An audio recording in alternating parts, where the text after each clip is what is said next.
Welcome, everyone.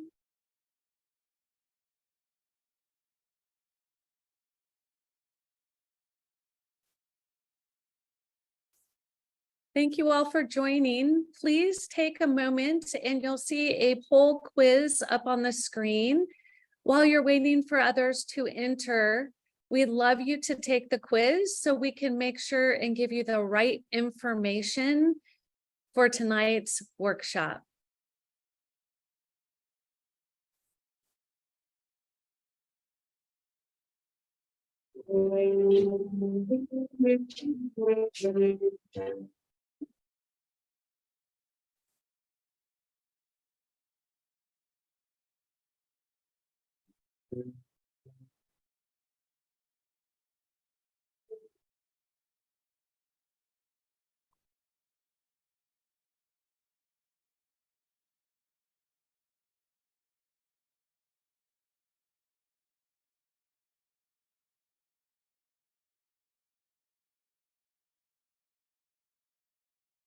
All right, as you enter the room, please complete the quiz so we know how to complete the workshop tonight. We want you to get massive value. And so by taking the time, we'll know who's in the room and we can speak directly to those people who are entering. We have a very full webinar tonight, so we will get started on time as soon as we have a chance for everyone to complete the webinar or the quiz.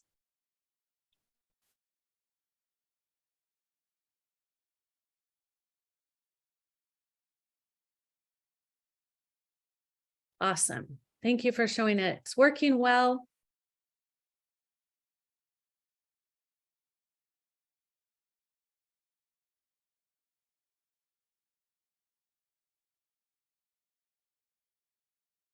Also, if you could just put a thumbs up in the chat box if you can hear us okay, you can see everything. The way we know we're all ready to go. People are still entering, so you have time to complete the quiz. I promise it's not a hard one.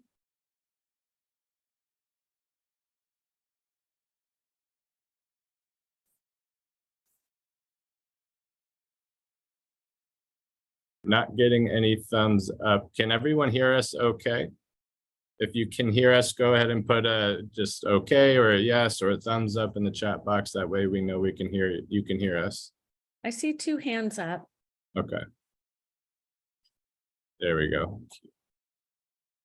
Chat is disabled, someone is saying. Oh, yeah. Okay. So chat is disabled. Okay, great. They can hear us. That's a good sign. Okay. We put it in the Q&A section instead.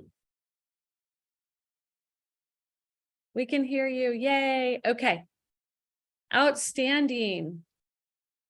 So if you want to go ahead and finish, we see some of you are still in completion mode and we don't want to rush you, but we do have a very full agenda tonight.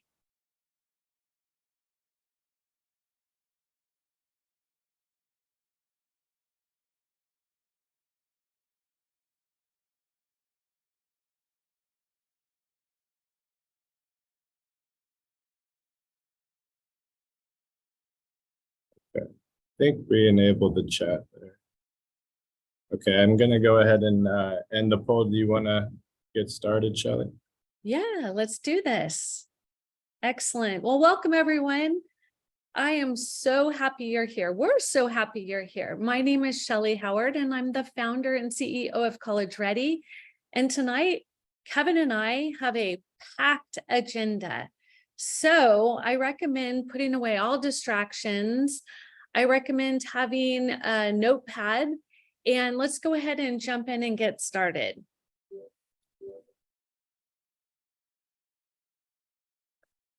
All right, so we started off with the quiz because it's really important to understand that a little thing could, a little mistake can turn into a very big mistake. So I'm going to briefly go through some of the quiz questions, but what I want you to know is tonight we're going to talk about all of these different categories. So not only will you have the answers, but you'll understand the why.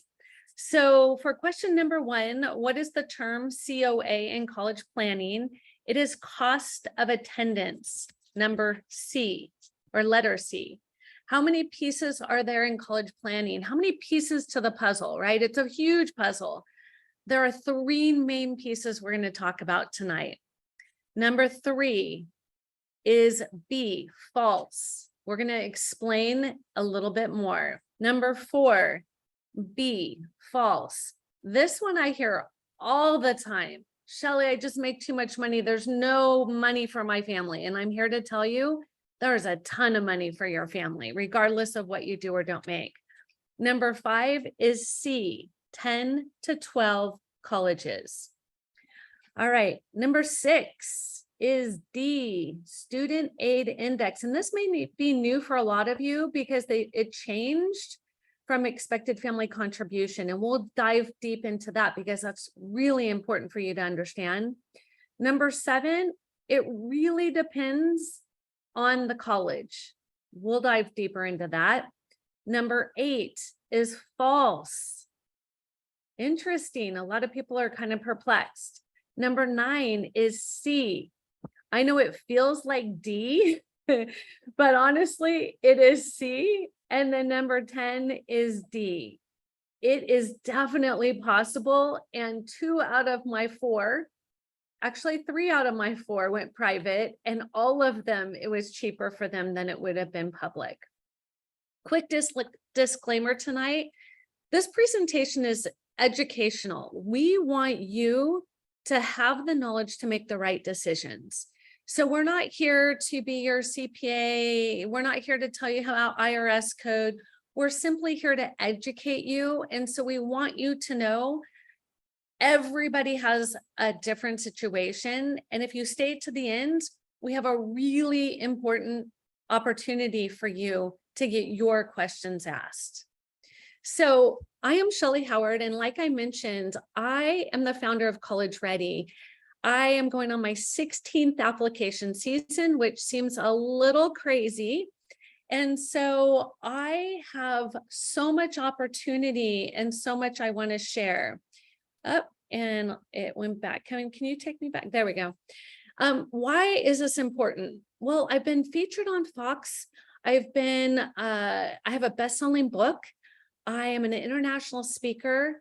And I enjoy doing these webinars and workshops more than anything because it's you, the parents, I want to serve. So this is my background, but also what makes me a unique instructor is I have 4 kids of my own. You can read in my bio, my first went to Harvard, then UC San Diego Medical, and now he's an orthopedic surgeon at UCLA. Just a normal kid. My second is a registered nurse. My third is a junior in college, and my 4th is a sophomore in college. So I want you to know from a mother's heart to yours, that is what makes this so important to me. Kevin?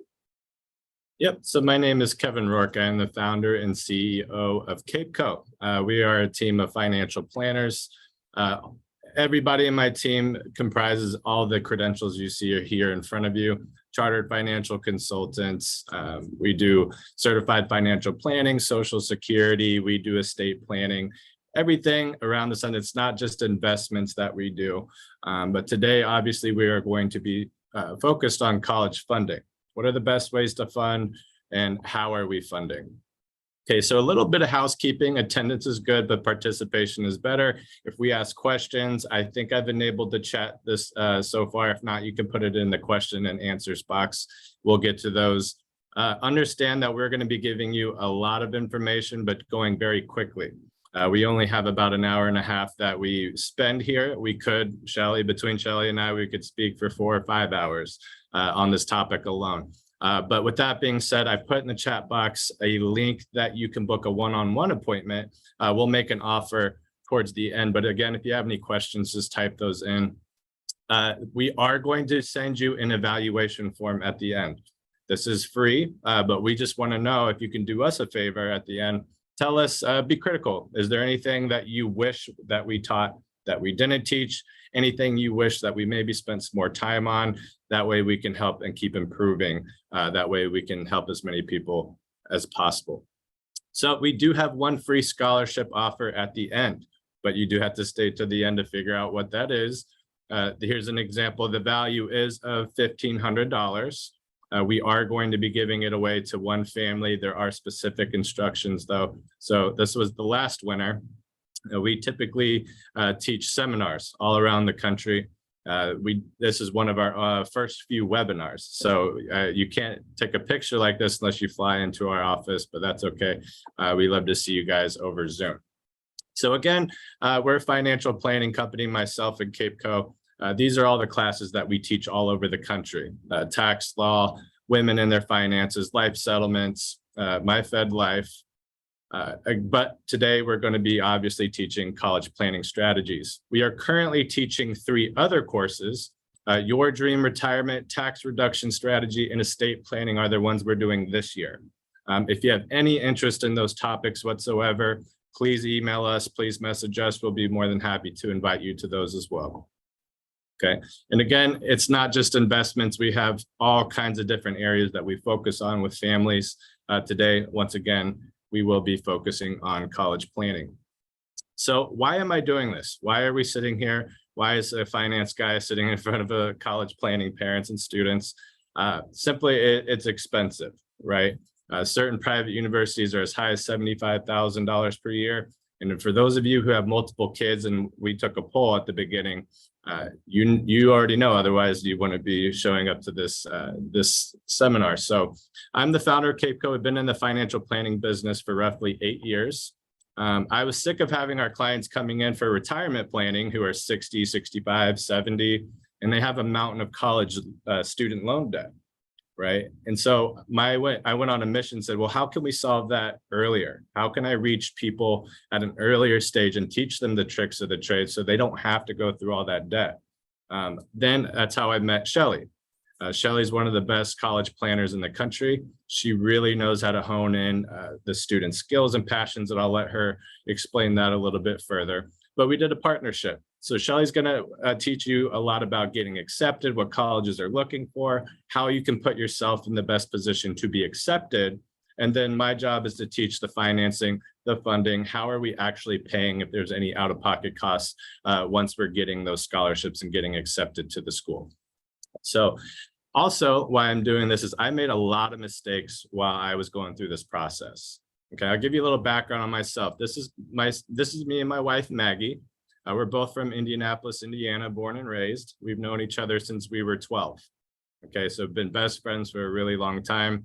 I got married to her. We had a COVID wedding, 2020. We just missed the pandemic by 2 weeks. Unfortunately, our honeymoon did not miss the pandemic, so we had to reschedule that one. And that's what you actually see in this far left picture, which is us in Italy. So we did that last year as kind of a little makeup there. But let me tell you a little bit about my family. This is my mom and my dad on the left. They've been separated since I was 6 years old. Okay, one of your quiz questions was, what is SAI? SAI stands for Student Aid Index. Okay, and basically to sum it up, and we'll teach you a lot more later on in this presentation, but that's a number that the government's going to put on you as a family. They say this is how much you can afford per student per year for college. Okay, and it's made up of different assets. Where's your allocations at? Do you have 401k? Are you contributing to 401k? How much is in your checking account? What's your gross? What's your net? They want all that information. Based on that information, they're going to give you a number. Okay, and that's how you can know if you're going to qualify for need-based aid or not. Well, there's some rules that most people don't know about, and I broke all the rules. So both me and my 2 sisters, I'm the youngest of 3. I have one sister who's 5 years older than me and another sister who's 10 years older than me. We are all collegiate athletes and also great students, mostly straight A's between all 3 of us. But my sisters played golf and softball at Indiana Wesleyan University, and I went on to college to play football. Unfortunately, I had 6 knee surgeries after my freshman year, so my scholarships were taken, right? But when you're filling out the FAFSA, and for those of you who don't know what a FAFSA is, we'll get into that here in a little bit, but it's a financial aid form. so to speak. There's some things in a separated household, as I was, my parents were, like I said, were separated since I was 6. You do not need to claim both parents' income. The technical rule is the parent who provides the most financial support. That rule has changed over the years, but right now, whatever parent's providing the most financial support is the one that you have to claim. Other than that, you do not need to claim the other parent's income. Rule number 2, another mistake I made, was when they're asking where your assets are, you do not need to claim the equity in your primary household, okay? So not only did I put both parents, but I put both equities in both primary households. I did not qualify for any financial aid. I made those 2 major mistakes. There's a couple more mistakes that we can teach you here. So I went on at Radford University. I started a clothing line with this guy here. And if you don't know who that is, that's Stephen Curry. He's a great basketball player, but a good family friend of mine. And when I was in college, I owned a business. And on the financial aid forms, they ask you that, do you own a business? Okay. So if you have a business and it's less than 100 employees, you do not need to claim the value of your business as an asset. Okay. Not only did I put the value, I was proud of my business. I might have puffed it up a little bit. Yeah, I have this much in my business. Again, no, I did not qualify for any financial aid. And lastly, for any of you who have a 529 account, the college savings account, a MIGA, a lot of different ones out there, any assets in the student's name, up to 50% is going to be calculated into the SAI calculation. Any assets in mom or dad's name, only up to 5%. Okay, so you really want to know who's the owner of the account. Is the student the owner of the account, or is mom and dad the owner of the account? Okay, if you have any assets in the student's bank account, you might want to move those over. We'll teach you guys a lot of those, but again, I'm telling you all this because I made all of those mistakes. I qualified for no aid, and I don't want that to happen to you guys. Okay, so Shelly and I are teaming together to help all students. And here's a good example. The gentleman on the left looks like a 35-year-old, but that is my 16-year-old nephew, Riley. He is one of the best baseball players in the country, right? He's a rising junior. He could go to a number of schools, right? But he cares very much so about academically, why should he go to this school or that school, not just for baseball. He's also a straight A student. So our team, we have former academic advisors, admissions officers, strategic enrollment managers in our company that can help Riley decide what career path might be best for you. Let's say baseball failed, football failed for me. Let's have a backup plan to the backup plan. So our team is helping him. He is a 2025 graduate. His cousin Anna is a 2027 graduate.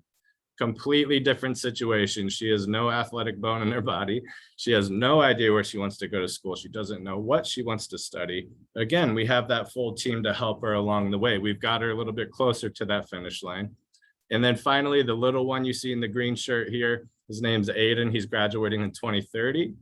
He plays a lot of video games, so we're going to just pray for him for the time being. But when the time comes, we'll be there to help him. Shelly's going to, you want to share a little bit about your story there? Absolutely. So my why actually started with my oldest, my firstborn. He came home from 8th grade and he was so excited. He's like, Mom, I know exactly what I want to do when I grow up. And I'm like, there's a lot of adults who still don't. I'm like, what do you want to do? And he says, Mom, I want to be a brain surgeon. I want to go to this Ivy thing. And that's exactly how he said it. And I panicked inside, but I was calm on the outside. And I said, yes, we will figure this out. Well, for about the next 4 years, we figured it out. I spent about 20 to 30 hours a week for 4 years, helping this young man figure out how he was going to attain his dream. And that's what kicked off College Ready, because when he graduated, he had 7 top-tier offers, a full ride to USC, which turned into a full ride at Harvard. And so he was my why. I never sought out to do this, but I ended up getting my master's degree. And then I got my independent certified college consultant certification. I started touring 25 colleges a semester. And by the time I had finished with my oldest, his sister was coming 4 years later. And she looked at his 33 spreadsheets I had completed, and she's like, oh, heck no, Mom. I am so not going to do that process. So she had a different plan. And that's when College Ready really became clear. Every student needs their own desire, their own passion, their own connection. And so I have absolutely embraced and love helping teenagers. I was a softball player for the USA. And then when I found out there is no softball team that makes money, I decided that that wasn't my long-term plan. And so what I've been very passionate about recently is I created an organization called empowereducation.world. And we are building schools in Africa, in Uganda, and in Oaxaca, Mexico. Our students, there's so far 32 of them who are leading the charge and have raised over $7,000 and have built 3 classrooms. We're changing lives, and these students get opportunities that they wouldn't have on their own. So my why is bigger than let's just find the name of a college. My why is how do we help these young people, adults, have a great career and understand how much it's going to cost them if they do it wrong versus if they do it right. That is why my why. My experience goes deeper than that. I'm actually a best-selling author and international speaker. I'm part of 3 ethics organizations. I've been doing this a long time. Why I do this is because my mission is to help 1 million families be educated about making this decision. When my son graduated from Harvard in 4 years, pre-med, his first job was $106,000 a year and he had no debt. At 23, can you imagine what life would be like? He will graduate medical school. Actually, he has graduated medical school. And now he's a 3rd year as a resident for orthopedic surgery with a $30,000 total debt. He will have that wiped out in his first year. So my passion is helping families understand where there's the big money. And everybody wants to know, how did you do it? Guess what we're going to share tonight? That's what we're going to share, how I did it. This is my family. It's made up of a lot of amazing people. I had an Italian exchange student for a year and I learned about European education. My 4th is actually going to school in the Czech Republic of Prague. She is getting a dual degree, international business, for $27,000 in total and traveling the world. These are the reason, these people, the experience. And in February, I went to Uganda and I got to build a school. So this is why we're here tonight. It's not because we charged you a lot of money to be here. It's because we want you to be successful and we're excited to share. So as I mentioned, my experience, I could go all into that. I was opposite of my firstborn. I changed my major 5 times. I had no help. I was the first gen to go to college. It was a disaster. You heard Kevin's. He has his own story. We made our mistakes. I don't want you to make those same mistakes. Our passion leads us to be here, and hopefully you'll see it come through as we go on. Briefly, I wanted to talk to you about a Harvard study. It talks about the things you don't know and the things you do know. And there's called known knows and unknown. So to me, what this all leads to is once you know something and you choose not to do it, that's called a regret. We don't want you to have regrets. We want to help you know so you don't have to regret. And that's what our goal is tonight. So here's what you're going to learn about: how to pay less for college so you can save more for retirement, the formula for planning for school so you can pay the least amount, how to avoid the biggest mistakes. This is where I truly have a heart to serve our community. The topics tonight are insider admission strategies. I'm actually going to tell you things that most people don't know. So the value here is going to be massive. How to maximize grants, how to attend a private college for less than a state college. Yes, it is true. And forms that need to be completed if you want the big money. So you may be saying, well, why college? Maybe college is not right for me or my child. We're not here to debate that issue. We're here to give you options so you can make those wise decisions and help your teenager not make mistakes. Kevin, you want to talk about our first poll? Absolutely. So I'm sharing the results here. Poll number one is what grade is your student in? When are we graduating? So for 2024, 7 out of 11 families had a 2024 graduate. 18% out of 2025, so 2 students. Looks like 1 in 2026, none in 2027, and we have some in middle school as well. I'm sorry, in community college as well. Okay, so it's good to know who we're talking to and who we're going to apply this to. And then poll number 2, we have a limited amount of time. We're going to be talking about strategies on getting accepted and affordability grants and scholarships. So we wanted to know which side you really wanted to hone in on and learn more about. Looks like we are 90% how we can afford college and only 10% strategies on getting accepted. And I always find that funny because if we don't get accepted, it doesn't really matter how we afford it, does it? So we are going to give you, whether you like it or not, some good strategies on getting accepted. But at least we know, okay, we really need to hone in on some grant scholarships and financial aid at the end there. Outstanding. I'm going to hide the poll again. Oops. Can you take us back? Okay, excellent. The first thing I want to let you know, maybe you've not heard this before, because when I talk about it, most people are mystified that college is a business. I know as a family, it feels like an emotional decision and you want what's best for your child. I totally get it. But college is a business. They want the most from you. You want to pay the least. And some schools have a boatload of money. So what does this all mean?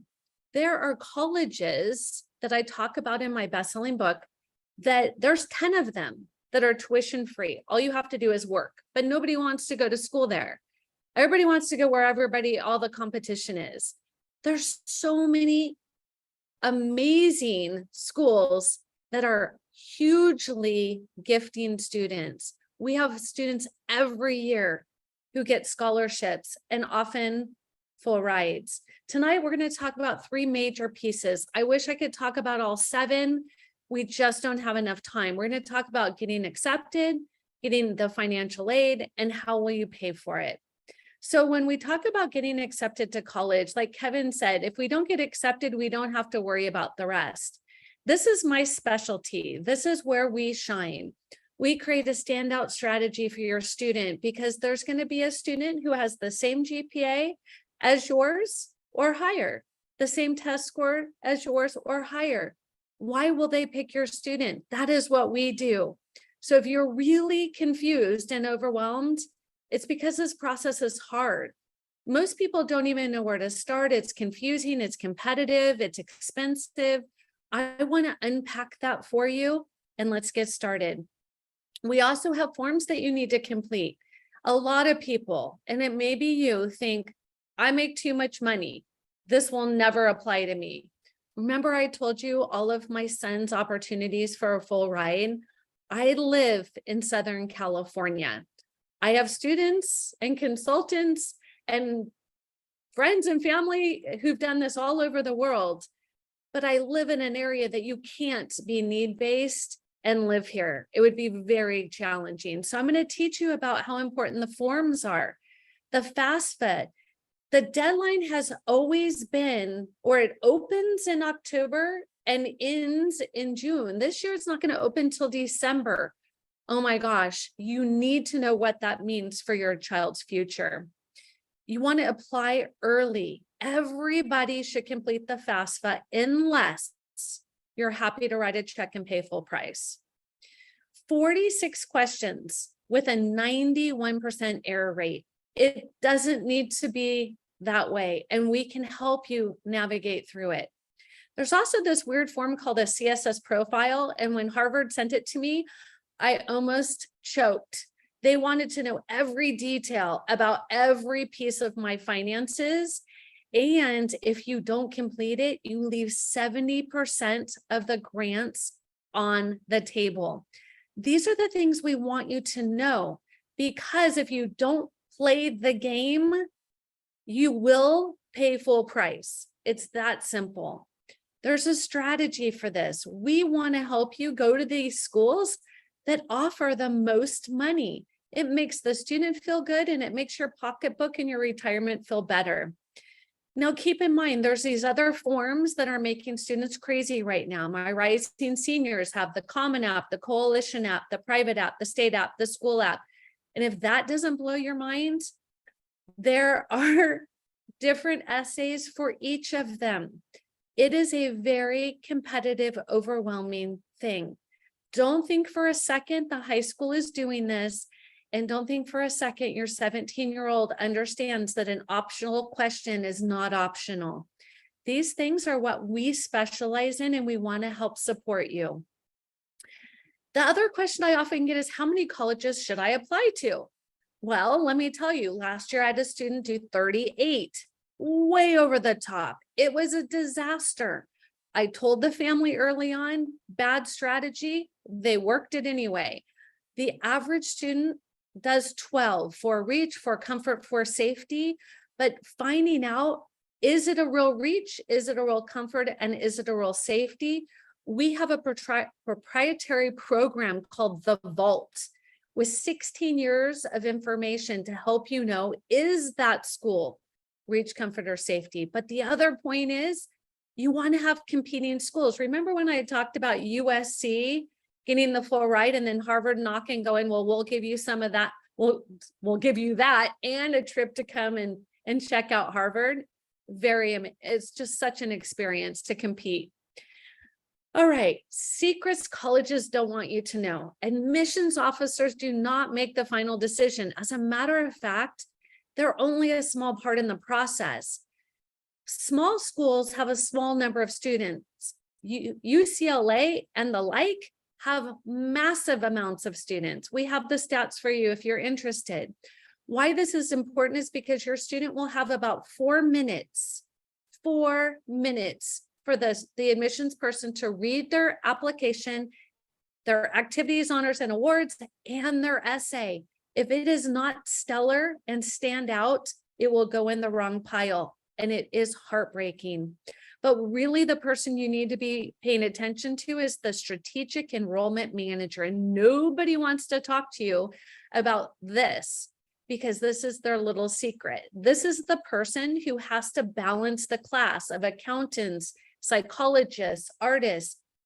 Every class has to have balance. And then, of course, we get to the US News and World Report, right? This is a famous go-to for a lot of people. It is one of my least favorite, and Kevin just probably dying laughing at me. I don't like it because I'll be nice. It's not the end all. So the big thing I want you to know about admissions and the US News and World Report is something called admissions yield. Okay, so after you take the PSAT, you're going to get bombarded with a ton of schools. Apply here, we want you, apply here. And you're like, yes, my kid's going to college, this is awesome. And then you realize, well, wait, why would Harvard be telling me to fill out an application when my child has a 3.1 GPA? That is not a good academic fit. That is because the more people who apply and the more people that are rejected, the more competitive they look. And who wants to go to an easy school? No one. Who wants to go to a competitive school? Everyone. What did I say? College is a business. There are so many applications to look at. You want to be mindful of putting the activities and honors in the proper ranking. We tell our students what ranking colleges look for. A 5, 4, 3, 2, 1. Every single thing has a ranking. Instead of somebody just hoping, this strategy needs to be played out. Be careful about what you read on the internet. A lot of times it's not true. So let's talk about getting accepted. right? Positioning. This is so important. We call it a standout strategy because that's truly what we're trying to do. We're trying to help your child be the best version of themselves. Doesn't that make sense as a parent versus trying to force them into something? Anyway, so what we're trying to do is position. And here's an example of one of Kevin's most recent students. And Natalie, sweet Natalie, she wanted to go to Pepperdine. She was she was Hispanic, came from a Hispanic family, I believe in Texas, with a 3.7 GPA, a 1050 SAT. She wanted to go biology with a chemical engineering minor. Okay, I don't know how much you know about a few things here. Number one, Pepperdine is an incredible school in California, but it is a competitive school. It's a small religious school. And Natalie and her family were hoping that they would be considered a minority. Well, in California, being Hispanic is not a minority. And so that wasn't quite the positioning that we would have her go for. Then her GPA and test scores, they were okay, but it was nothing that would like get them super excited. The other big struggle is biology is very much a female type major versus engineering. So when we looked at all of this and we considered what admissions officers were going to look at, we analyzed the algorithms at the university. We looked at who got in last year and what her chances would be. We optimally positioned the student for success. We didn't want her just to base everything on her diversity. So instead of biology as the major, we went engineering as the major with biology as a minor because she really wasn't sure that's what she wanted to do in the first place. She really wanted to go to Pepperdine. Natalie got accepted, which is exciting. And we got her over $30,000 in scholarships. We'll share with you that scholarship in just a bit. So more about how to get accepted. Here's Marcus. So Marcus is a great example. He is a student that we got as a freshman in high school. We actually start students when they promote from 8th grade. Why? They haven't made any mistakes. So when people ask, when should I start? You should start now. That's when you should start. His dream school was UCLA, and we have a ton of experience with the UCs. He had a 4.1 GPA, which wasn't bad, but he wanted to go engineering. And he was a guitar player. So as we looked at through the eyes of admissions, where were the holes? Remember, he's young. We have time to patch the holes and we have time to help him stand out. We interviewed the music department. We found they have trouble finding a bassoon player. Guess what? Marcus decided he was going to try the bassoon. It makes sense, right? If that's truly where he wanted to go. Marcus got accepted. Marcus also received $24,000 in gift aid. Do you know how to help your students stand out? This is how we do it. We want them to have an academic strategy, a financial strategy. We want your student to understand return on investment for their decisions. We want them to be happy they're socially, athletically, visual and performing arts. We can help every student find that fit. So what affects the first piece of the puzzle? This is where you start taking copious notes. I'm going to tell you what everybody wants to know. What do colleges want? The first thing, they want academic rigor. They want your student to challenge themselves. They want SAT, ACT, IB, dual enrollment, AP. Yes, they want tests. Is it optional? Is it blind? Not if they want scholarships, not if they want to stand out. They want passion with a purpose. Remember my project where my students are building a school in Uganda and living their passion and helping students in an international culture? We're certifiers for the Presidential and Congressional Award, which gives our students 8 national awards. That's hard to compete with. That's what colleges are looking for. Extracurricular activities, it's not about a bunch of busyness.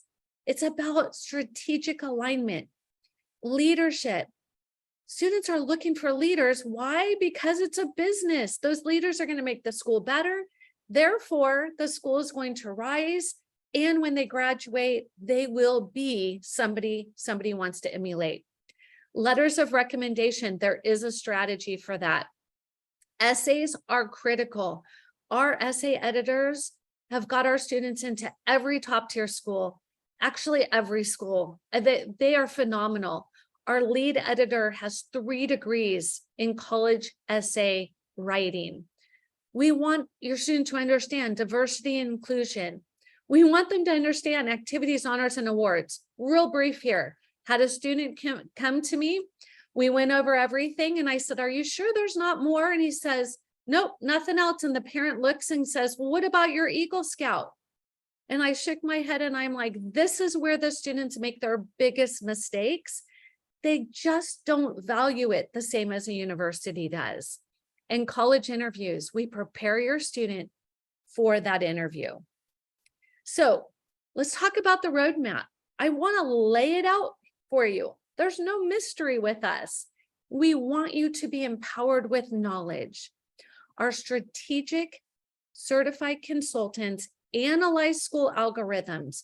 We can show you, not just tell you, and it's not on Google, what the GPA and the test score of the students were last year at any school in the world, what universities need and want, how to stand out from the crowd. Do not do what all their friends are doing. That is not going to help them at all. Design the student standout strategy. What does that mean?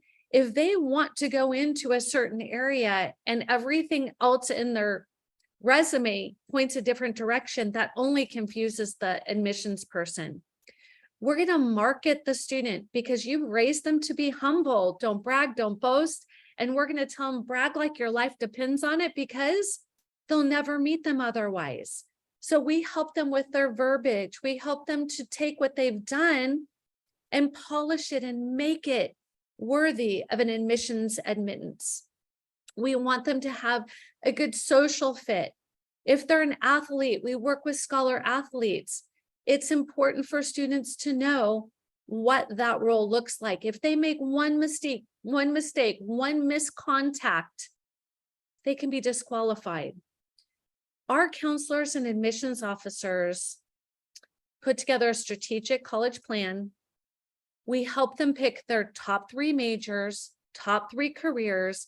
We build them out a specific test strategy, when to test, where to test, how many times to test. We take all the mystery out of it. We put together their own Passion with Purpose project, and we bring students together from across the world. We help them navigate extracurriculars so they can lead them, not just participate. We help them to have an essay strategy. So instead of just rambling a bunch of things or talking about what's already been talked about in their application, it's a theory, it's a strategy, it's specific and measurable. We help them to pick out 10 to 12 specific colleges that will compete against each other. We help them understand what is a good fit school. Does it align with their core values? Will they graduate in 4 years or less? And how to rank those darn schools, because this is one of the hardest things students will have to figure out. Kevin? All right. So we took the poll at the beginning of our class here today. How many wanted to know getting accepted or financial aid? And only one person said get accepted, which is everything Shelley just said. But now you can see the value there, right? It's so much involved. It's not just putting a good GPA and SAT. Colleges aren't like that anymore. They want to know who your student is. They want to know what are the student values, who's going to be wearing that logo for that university on their shirt and representing their school, right? And so that's very important. So we're going to switch gears to money. That's my realm, financial aid. I don't go anywhere without my financial calculator. It's always right here next to my desk. So let's dig into that. Scholarships. They're going to come from 3 major places. We have need-based aid, which is going to be based on the family and the student's income and assets. We have merit-based aid, which is GPA, SAT test scores. And then we have institutional aid. That is aid from the university. Shelley told you that Harvard has a higher than $50 billion endowment fund. That is money that your student could have, something that they can entice your student to come to their school. But you need to know how to position yourself. And that's everything that Shelley was talking about, standout strategy to get the institutional aid. Okay, so let's go into it in detail. She took you through Natalie. Natalie was the student who wanted to go to Pepperdine, right? And we got her $30,000. It's actually $31,526. And this is how it's broken down. Federal Pell Grant, that was need-based aid, that we positioned her assets in such a way that qualified her for need-based aid. Federal work study. Shelley, do you want to explain work study briefly? Absolutely. My two oldest did work study. I thought it was very important that they have a little bit of skin in the game. And so my firstborn, he was at Harvard and he chose to be a tour guide. So he got to walk around people just like you and tell them all about his school. And what happened is they used the money that they would have paid somebody and they set it against his admissions or his finances. My daughter, on the other hand, she went to University of Alabama and she thought she had a brilliant work study. She was checking in all the cute boys that came in and out of the gym and making new friends. So everybody can do it their own way. The nice part is they can be doing something fun and meaningful and enjoy the process and receive money. Now, not everybody gets work study. You have to apply for it. Yep. So that is something awarded to you. And again, Shelley told you, if you want any financial aid, you need to fill that FAFSA out. And that's going to include the work study as well. Okay. She also got institutional aid of $1,000 from the University Alumni Grant. She got the Seabird Trust Grant for $600 and the Pepperdine Grant for $27,704. And again, that's institutional aid. Natalie had a standout strategy. We showed you that. That's what got her awarded that money. Okay. So what you need to know, the rules are created by Congress. Our government is constantly changing things. Last year, the old rule, and I told you what parent needs to be put on the FAFSA in a separated household.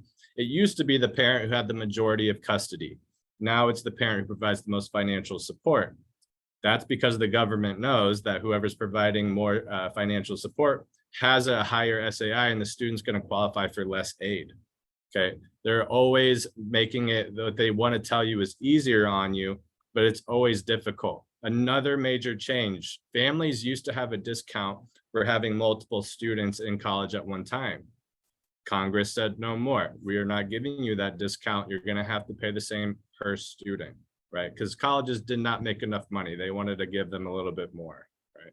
But you need to know these rules. So the rules are in a 847 page, what's called the Higher Education Reauthorization Act.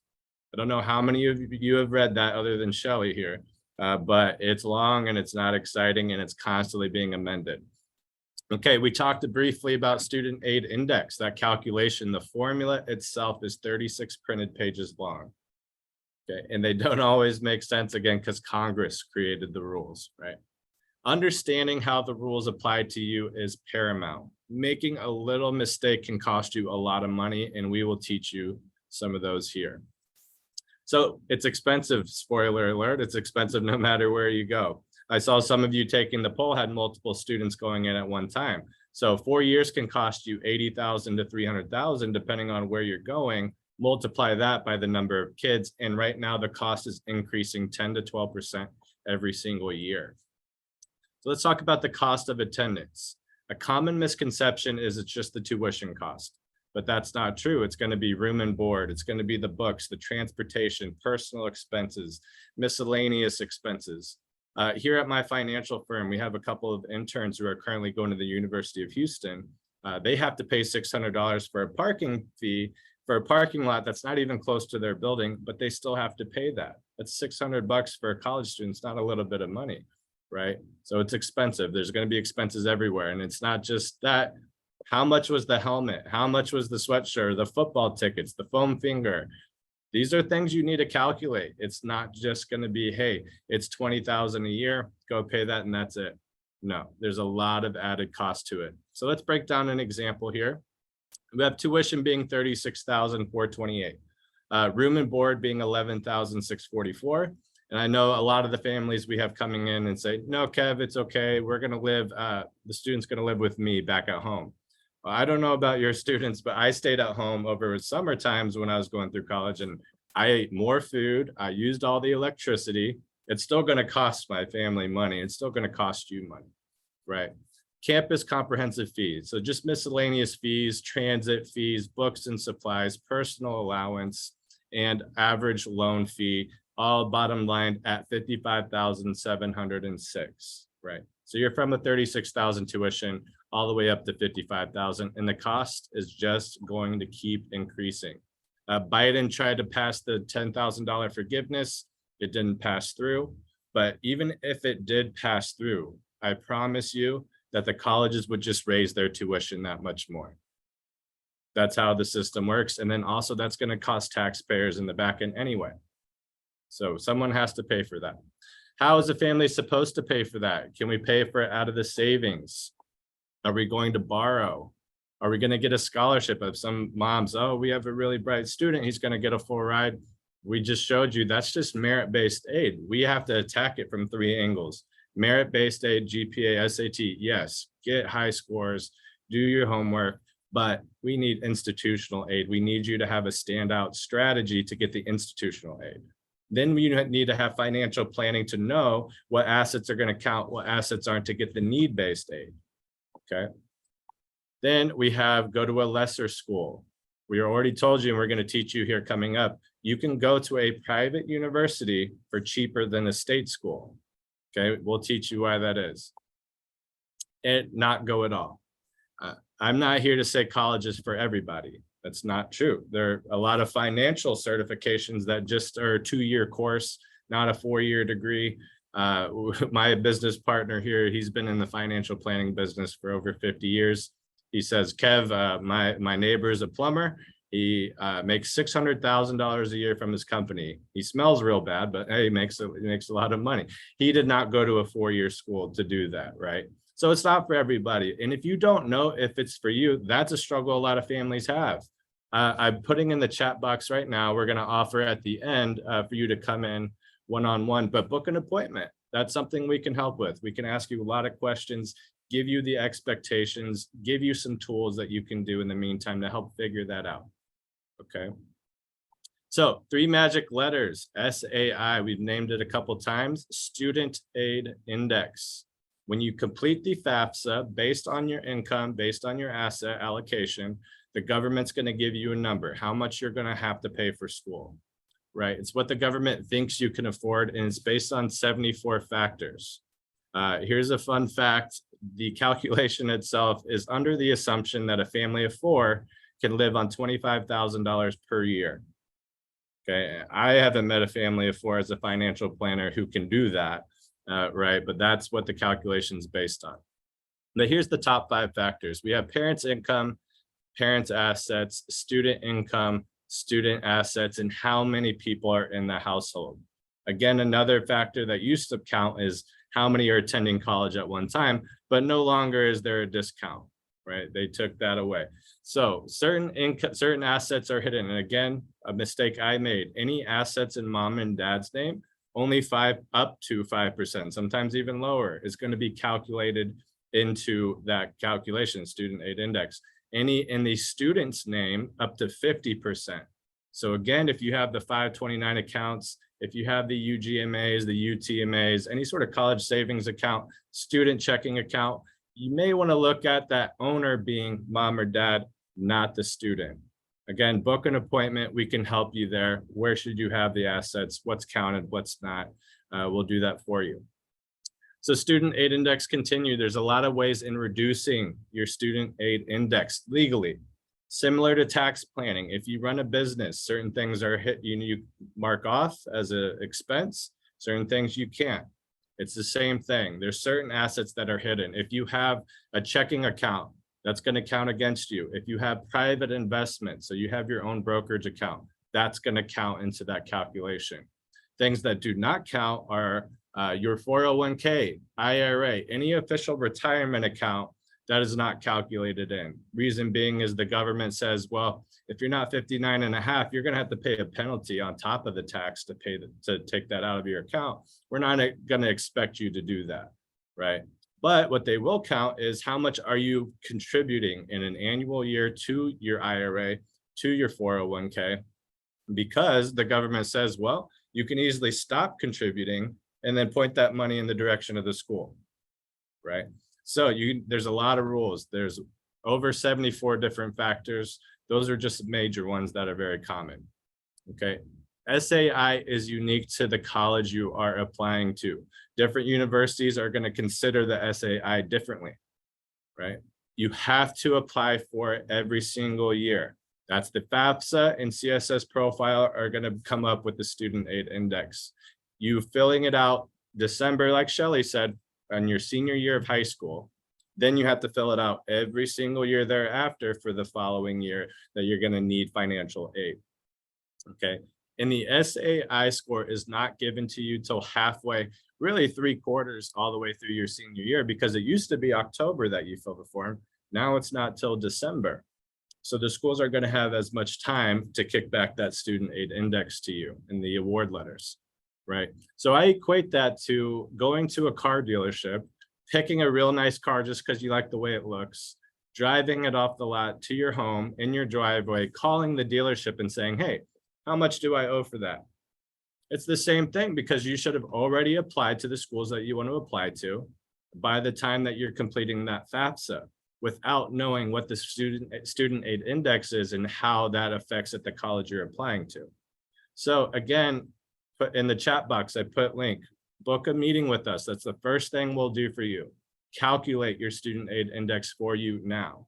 There's a simple form, if you do book an appointment, that you complete. Then we'll tell you, this is what your student aid index is. This is how you can lower it, and just educate you even further. I'm looking on my desk right now. I have 6 different books that I've read, just applying strictly to how student aid index is and what's that mean for you as a family. Okay, so let's look at an example. How do they determine if I'm eligible? Cost of attendance, which we covered. It's not just tuition. Books, fees, room and board, minus your student aid index, which is the number the government puts on you as a family, equals how much need, which is the aid that you're eligible for.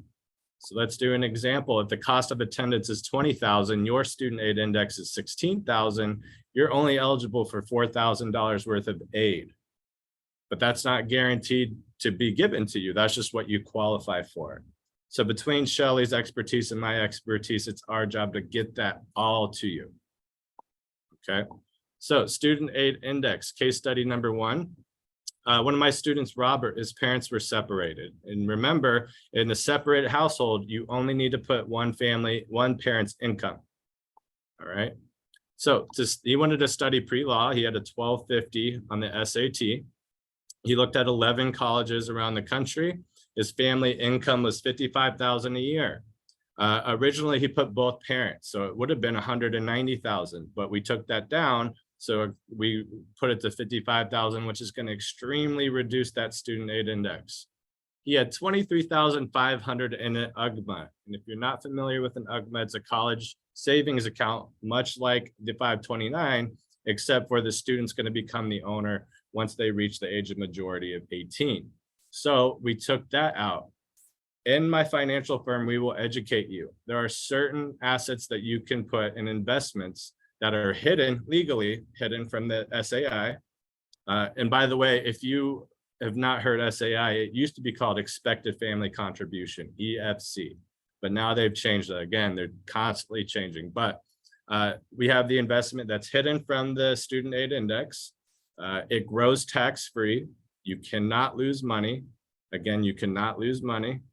That's my favorite. You can't lose money. You can't do that very many places. 529 accounts, the government is in charge of where the assets are allocated. And they're not very aggressive. They really want to be conservative because their goal is not to gain a lot of money, it's to not lose a lot of money. Okay, but they're not very good at their job. The families that came in within the last 2 years are typically down 35%, right? So you're losing money. Why would you be punished? It's going to calculate in the student aid index and you can lose the money. Okay, and the third thing why we don't like 529s, we don't like UGMAs, we don't like UTMAs is because we're very good at our job. Shelly's, like I said, one of the best in the country. If she's able to get a full ride scholarship for your student and help you achieve that, now you have all this money that you're going to have to pay tax and penalty on if you want to get that money out, or you have to gift it to another student. Okay, that's not the case where what we would do for you guys. So we can teach you along the way. Well, let's go back to Robert here. He had 5 family members, only 1 in college. His initial student aid index was 16,211. Just maneuvering a couple things around, we got it down to 4,176. Only a quarter of what he would have had to pay. He received 42,177 total in financial aid, and he got accepted at the University of San Diego. Okay, so knowing the rules is paramount to you guys. We're just showing you some of the major mistakes. But like I said at the beginning, we could speak for 5 hours because this is very detail oriented. All right, let's look at another case study. Kevin, one of my Texas students here, he had a business management major. He had an SAT of 1388. It's okay, it's pretty good. We can now qualify at some schools for merit-based aid. Some schools you won't though. Some schools you need a 1500. So again, that student positioning, that standout strategy is really going to matter for him. You got to put him in the right school where he'll actually qualify for financial aid. He initially had 1 college pick, Baylor. So I don't need to apply anywhere else. I'm going to go to Baylor. My dad went to Baylor. My uncle went to Baylor. That's where I'm going. So I told him a true story. We'd done this presentation a number of times all around the country. And we had one student come for the one-on-one meeting. Brilliant student, amazing SAT score, perfect GPA.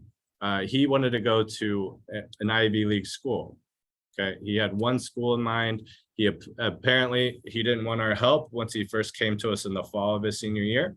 He calls us back in the winter of the senior year and said, "Hey, I applied to that school, but I did not get accepted."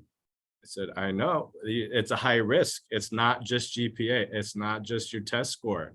He did not spend enough time on a standout strategy. He didn't have a purpose. The school didn't see much what he cared about, where his passions were, and they don't want to take that liability, especially the top tier schools. They want to know who the student is that's coming into their class. But Shelley taught you admission yield. How many offers were sent out? How many came back as accepted? That's a percentage. And we found a school, small school you probably never heard of before, that didn't have all the seats filled. Okay, it was Princeton. We got him accepted to Princeton, got him a full ride scholarship, right? So I told Kevin here that story. You can just go to Baylor, but this happens sometimes and you need to have a backup to the backup plan. So he panicked and then he had 24 schools he came back with. We narrowed that down to 9. His family income was almost $500,000 a year. Okay, so again, one of the biggest myths, we make too much money, we're not going to qualify for aid. They had $360,000 in a taxable investment. Again, that counts against you in the EFC, sorry, the student aid index calculation. We put those assets into our own account with my firm that's hidden, again, hidden from the EFC legally, grows tax-free, and he had access to use that for any sort of cost. If he wanted to buy a car for Kevin, to go to Texas, he can do that. By the way, you can't do that in a 529 account. It has to be for school, right? $250,000 in home equity. I've already said that do not claim the equity in your primary household, in your assets, and your net worth. He had 4 family members. Initial student aid index was 78,000. They expected that Kevin and his family to pay per year per student. We got that down to 11,298. Again, you need to know how the rules apply to you guys. He had 21,975 per year, 87,900 total, and we got him accepted. He got accepted. We helped guide him. He got accepted to Baylor University. Okay. Okay, so that was need-based aid. We're going to talk briefly on institutional-based aid. Shelley talked a lot about it because standout strategy is really going to put you in that position to get the institutional-based aid. But it's going to be broken into two categories here. Gift aid, which is free money, and then self-help, which Shelley explained, you have to apply on the FAFSA, but they can give you a job to do at the university. Shelley's daughter worked at the gym. Her son was doing tours around the campus. They can be teacher aide. They can work in the cafeteria, but that has to be awarded. Okay, so that's self-help or student loans. Okay, so money that you either have to work for or pay back. The two categories here, keep that in mind. So 3 questions. If at the beginning, Shelley showed you, what's the unknown unknowns, your blind spots. We want to teach you as much as possible today, and then we're going to leave it up to you. That's something that you can try to study further, because I promise we can't get all the information out in an hour and a half. It's going to take more. Book a one-on-one appointment. But if you are going to do this on your own and you're not seeking help, 3 questions you need to ask every single school. Okay, what % of need do you meet? We talked cost of attendance minus your student aid index is need, but not every school is going to meet 100%. And this is how we can get into a private school for cheaper than a state school, because private schools are going to meet a much higher percentage than the state school. Question number 2, what % of need that you do meet will be gift aid, free money, or self-help, money I have to work for, money I have to pay back? Okay, and then question number 3, how long does it take to graduate? That is a statistic. It's not because your student's not smart. The way that they have the classes, actually, Shelley, do you want to explain a little bit about how long it takes to graduate and how that differs at most schools? Absolutely. So the important thing to think about is if a school is somewhere that everybody wants to go, the classes are going to be very crowded. They're going to take as many students as possible. What happens is that students can't get the required classes in undergrad to be able to get into the upper division, which slows them down. So they'll either go and take it at a community college or they'll take it online. But the problem is that extends their graduation time. And that takes them a year or more out of making income, a job or retirement or medical benefits, them living out of the house. There's lots of things. So that's one of them. Schools are just overcrowded. Right now, the Cal State schools, a favorite, San Diego State, has capped the units at 16 units a semester, which means if you do the math, you can't get out in 4 years. Big pause. People are like, well, I only want a 4-year degree. I get it. But there are some schools that it just won't happen at. And it's important that you know before you apply, because the students can be really frustrated when their friends are graduating with that 4-year degree in 4 years and it's not happening for them. Knowledge is everything in this world. Thank you, Shelley. And state, just on average, state schools can take 5 to 6 years for a 4-year degree. Private's going to be closer to that 4 to 4.5 years. And if you're going to go the community college route, know that a 2-year associate's could take 3 to 3.5 years. So if your plan is, I want to go to a community college, then transfer to a state school, understand what opportunity cost is. Every year that you're in school longer is more money out of your pocket. Also, put a number on how much your student will be earning, or if you are a student, how much you will be earning when you graduate. So if you're taking 5 years, now you're costing whatever the cost of attendance is, plus whatever your salary would have been if you started working. So if you're doing the community college route, you very well could be pushing your graduation out 3-4 years. That's not a little bit of money. It would have been cheaper, if you understand that, to go to the private school and not extend the stay, right? So let's look at a case study. I'm going to go back and forth between a state school and a private school. So in this example, the cost of attendance is $20,000 for the state school. The student aid index is calculated at 10,000. So the need is going to be the difference. Cost of attendance minus your student aid index is your need. So the need is 10,000. For the private school, we're going to use a $40,000 cost, double the cost, same student aid index at 10,000. The difference is going to be 30,000, right? So that's your need. Need is 30,000 at the private school. State school is going to meet 60% of the need, and that's pretty typical. In fact, it actually is pretty much lower. It's usually 45, maybe even 50%, but we're going to give them the benefit of the doubt. This is a better state school. So they're going to meet 60% of the need, which is only $6,000, which means they're $4,000 short. And then half of that need, I told you, question number 2, how much will be gift aid? How much will be self-help? Gift aid is 50%, self-help is 50%. So that means that of that $6,000 they're giving you, only half of that's going to be free money. The other half's going to be loans or money that you had to work for work study. Let's go to the private school. They're going to meet 100% of the need, which is typical. Private schools meet a lot higher percentage. Gift aid is going to be 80% and self-help will be 20%, right? And there's a lot of private schools who can give you 100% gift aid. We're just trying to put apples and apples here. So what does that mean you're actually paying? For the state school, student aid index is 10,000, your unmet need, $4,000 short, plus total student aid index of 14,000. The total gift aid is going to be 50% of that need at 3,000. Self-help again, 50% of that need at 3,000. The total cost of college will be $17,000 per year. Okay, totaling for, remember, state schools are going to take more of an average of 5 years to graduate. That's $85,000 total to graduate from the state school. Now let's go to the private school, what you're actually going to pay.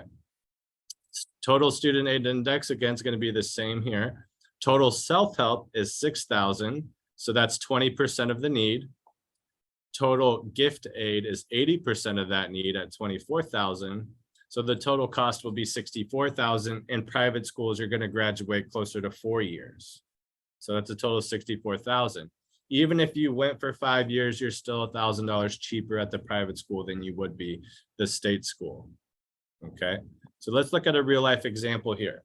Let's double the student aid index. Let's call it 20,000. The University of Texas, the cost of attendance is $32,124. The gift aid would be $5,800. The merit-based aid, if you have a genius student and they are in the top 4% at the University of Texas is going to give you $1,500. That's it, right? So the total aid is $7,300. The total out of pocket is $24,824. Let's go to Gonzaga. That's more than double the cost. It's $70,000.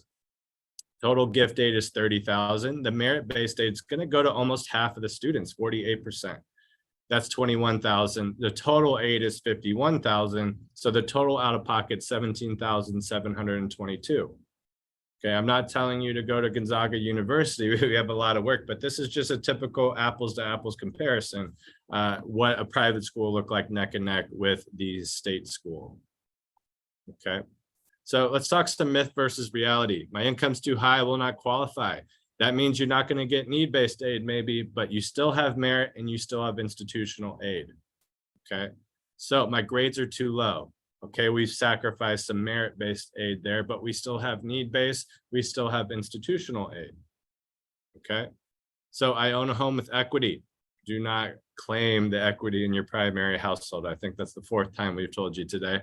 It's the #1 mistake that people make on the FAFSA. Do not claim the equity. Okay, easy process for our high school counselors. Private, they're overworked.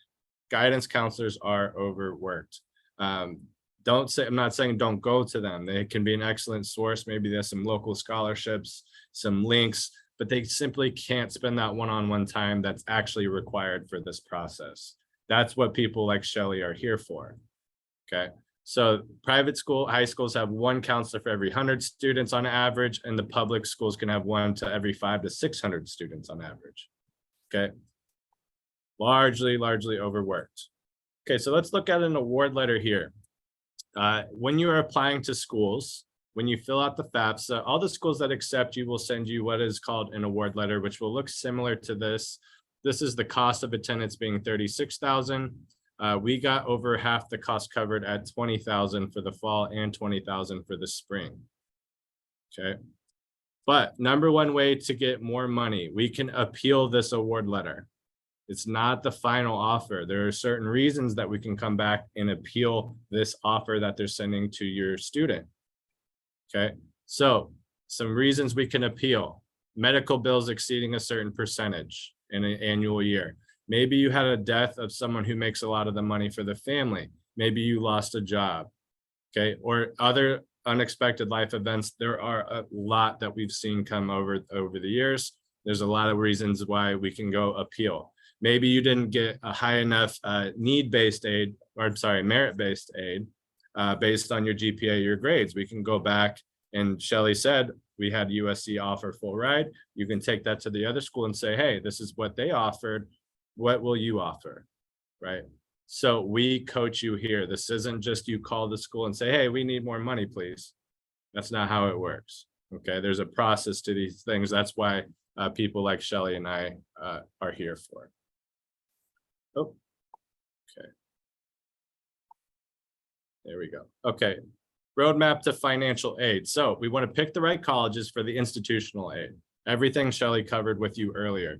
We need to pick the right schools, market the student to get the best opportunity, apply to the schools that align with your students' financial goals. We're not going to help families fail here, right? If you want to go to a $70,000 school and you don't have the grades to be in that top 50% of that school, we know that you're not going to qualify for the merit-based aid. As a financial planner, I'm not going to tell you that that's the school you should go to. So we have a lot of work to do to make sure that that's feasible. Test score strategy. It's not just every school wants the SAT if you're an English major. It's not, if you're doing math or engineering, you have to do the ACT.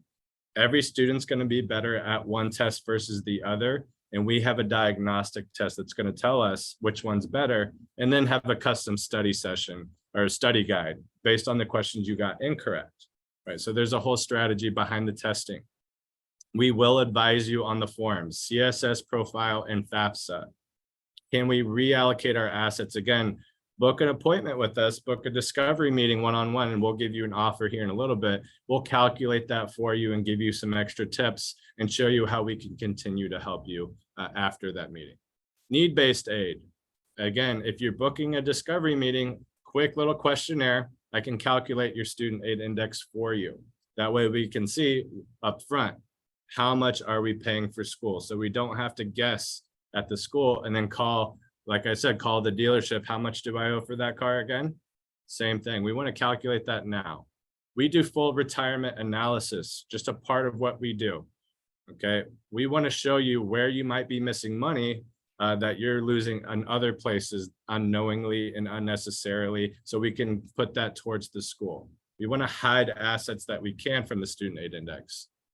Okay. And we want to advise on the FAFSA. So the FAFSA is a financial form, right? We want to advise you there. SAT, ACT, again, we covered that. Strategic school selection, we hammered that. Award letter analysis, we covered that. It's going to be specific to you. And then appeal recommendations and winning examples. So we'll show you what our previous students have been successful with and apply that for you guys here. Shelley, you want to take them through a quick check? Absolutely. So at this point, if you need to stand up, shake it out, move around, because it's getting even better. We want to absolutely give you everything we can. So let's just do a quick check to see how everything is going for you.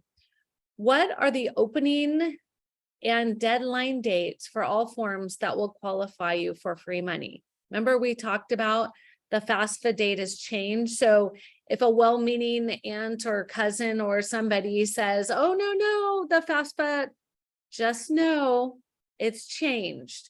Happens all the time. What are the 10 most common FAFSA mistakes that will lose you free money? Because all of you are different.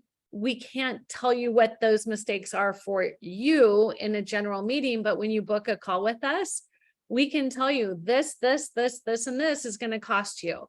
That gives you time to make a change if you want. What are the 5 times you need to include, or 5 items you need to include in the student essay for the major they are seeking? This is massive. What students write in their essay can make or break a student. They did all the work for 3.5 years. And some of the things they write their essay about, it just makes me shake my head. Because if it doesn't add to the application, why are they writing it? We can tell you what those items are, and we can even show you the essays they're going to be writing their senior year, regardless of when they start with us. To get your student into the best schools, what are the 3 items to correctly market them in each area? Okay, remember, your 16, 17, 18-year-old is not used to impressing colleges. And unless you're really good at it and they listen to you, this may be an issue. Because when I help students, we have a discussion and then I repeat back to them. So what you're telling me is you were part of National Honor Society. What most parents and students don't understand is that some schools, NHS, National Honor Society, is a pizza party. At some schools, it is an intensive, rigorous opportunity. And if a student just puts part of NHS, that is so not going to impress them. So little things that they're actually doing need to be said in the essay. All right, so what we focus on is the academic fit, the social fit, the financial fit. Do you know how to select the best 10 to 12 schools? Make sure they're in competition, and how to select the right major at each school. First thing is, not every college has every major. Students are very shocked by that. The second thing is, you don't have to apply to the same major to every school. Another shocker. Our goal is to give you knowledge so you can be competitive. 82% of all college applicants now have a college consultant like myself. If you go it alone, you're at a massive disadvantage. Kevin? All right, so we talked about 2 of the 3 pieces so far: getting accepted, get financial aid. Now we're going to cover the 3rd piece here, funding. Okay, as long as I don't lose my voice here, maybe we can get through there. Okay, cost of college is rising. We know that. In 2034, 2035, the projections for a private school are in the 6 figures per year. That's per student per year. So if you have 4 private school students and you're not addressing this correctly, that's $500,000 at the very least for one student. Multiply that by how many students you have, right? So how are we going to pay? These are the 3 areas that we can pay. There's no other version out of anything here. Out of income, out of your assets, or borrow, okay? But let's look at that. Savings. An average family has saved $10,000 to $15,000 total, not per student. I know some of you have saved more. Some haven't allocated anything specifically for school. That's okay. That's why we are here, right? 529s, we've talked about that. They count against you in the student aid index calculation. So do other savings accounts. You're penalized for saving, right? So if you had a baby and you did what you thought was the right thing and you opened a 529 account, now that baby is 18 and you have 200,000, I've seen as high as 300,000 in a 529 account for a student that we got scholarships for. Now you're stuck with an account that you're going to be penalized and taxed, and it counts against the student aid index. Okay, big mistake. We can teach you another account to put it in that's hidden and has more flexibility and access. Okay, stocks, bonds, mutual funds, those count against you. Okay, well, we talked about Roth IRA, 401k, any actual retirement account does not count against you. Life insurance doesn't count. Any cash value life insurance, annuities don't count against you. Okay, there's a lot of different versions, but we can talk about that on a one-on-one basis to see if it's even worth. I can't just tell how many, how we have a lot of people in here. I can't just tell you all go get an annuity. I'm a fiduciary. I have a fiduciary responsibility, rather. I have to have your best interest in mind legally, which, by the way, is not unanimous with all financial planners. If you ask your investment guy, Do you have a fiduciary responsibility? Most of them do not, okay, because they take fees from you and they say, that's not what I'm about. Borrowing, okay, there's a lot of options there. Are we going to do in mom or dad's name? Are we doing the student's name? Subsidized, unsubsidized, Stafford loan, plus loan. There's a lot of different, and it's not this right answer for everybody. Everybody has a specific need and has a different way to address it. Okay, but let's talk briefly about interest. If you are going to a $20,000 per year school, 4 years will cost you 80,000, right? 20, 40, 60, 80. But what people don't always think about is the interest on top of that. So add the interest, that's $120,000, right? Scholarships and grants, need-based aid, we covered all of these. Need, merit, institutional, those are the scholarships that we talked about earlier. That's the third option here.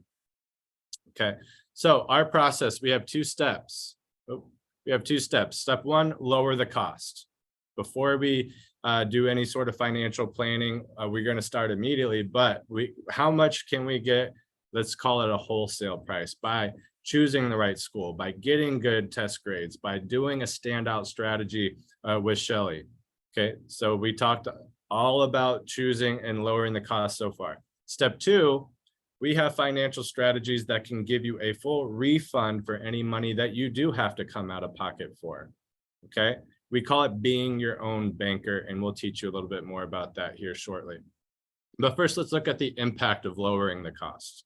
So Shelly's done a full standout strategy for your student. We picked the right school. We've got national honor awards and have it signed off. We are getting accepted to a top tier school. Let's say the average cost there would have been $40,000 before all that help. But with some help, merit, institutional, need-based aid, let's say we got that down to $25,000. Okay, so you're saving $15,000 per year. Let's multiply that by 4 years, that's $60,000, but it doesn't stop there. If you put that $60,000 in a investment account, and there's a lot of different variations of that, but like I said, there's safe ones that are hidden from the student aid index, grows tax-free, and you cannot lose money. That's $250,000 at least for your retirement. Okay, so making the right decisions here can make a huge impact on your standard of living when you're in retirement, especially if you're the one who's footing the bill and you're taking the responsibility from your student, right? But we don't want to do that and sacrifice your lifestyle, because who's going to have to take care of mom and dad if we're not financially ready to go in our retirement? It's the student anyway. So both ways you're hurting your student by not being prepared there. But let's look at step 2. We want to refund out-of-pocket money. Any dollar that you have to come out of pocket, we want that coming back to you for your retirement. Kevin, what are you talking about, right? So you're financing everything you buy. If you are borrowing money for college, you're taking a loan, but they're not just giving you that loan for free. They're going to have interest on top of that. If you're borrowing money for a car, they're not just giving you that money. You have to pay them for letting you borrow that money. It's called interest, right? So, or if you're paying cash, step 2, if you're save for a car, you save 30,000, you give it to the dealership, that $30,000 is no longer working for you. So you are no longer able to gain interest on that cash. You save for college and you just pay cash for college, that money's not working for you anymore. If you put all your money in a 529 account, you pull it out, you give it to the school, that money's gone. There is a better way, and that's what we want to teach you. So there's 3 types of people in this world. There is spenders, there are savers, and then there are people who create wealth for themselves. Let's assume that this black line for the spender, this black line for the saver, and this black line for the wealth creator, represents $0 financially speaking. The spender is going to borrow for college and pay that back over time. They're going to borrow for a car and pay that back over time. They're just getting back to $0 financially. They're going negative and paying it back. The saver, who thinks they're so much better than the spender, is going to save, pay cash, go back to that $0 financially. Save for a car, pay for cash. Save for college in a 529 account and a checking account, pay, that money's gone. no longer working for you. What we want to do is the be your own banker strategy. We want to put your money into an account to where if you need to take the money out, you're going to borrow, but you're borrowing against yourself. Then you're paying that back, but the whole time that money has been gaining interest. So if you put $100,000 into one of these, you're borrowing 50,000, you pay that 50,000 back, that 100,000 is now grown to 130, 140,000, and it's tax free. Think of it like a rental home. If you buy a rental property and you're paying the equity into that rental property and it's building up, you can borrow out of that equity. That doesn't decrease the value of your home.